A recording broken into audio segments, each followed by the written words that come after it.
আপনি কি বিরক্তিকর শুকনো কাশিতে ভুগছেন? চিন্তার কিছু নেই। আজ জানব এর কারণ, উপসর্গ আর সহজ সমাধান।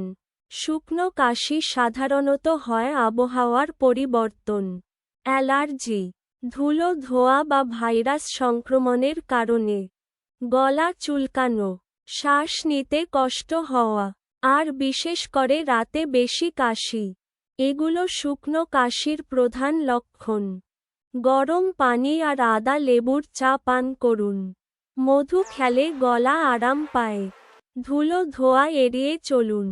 কাশি যদি 2 সপ্তাহের বেশি সময় ধরে থাকে, তাহলে অবশ্যই ডাক্তারের পরামর্শ নিন।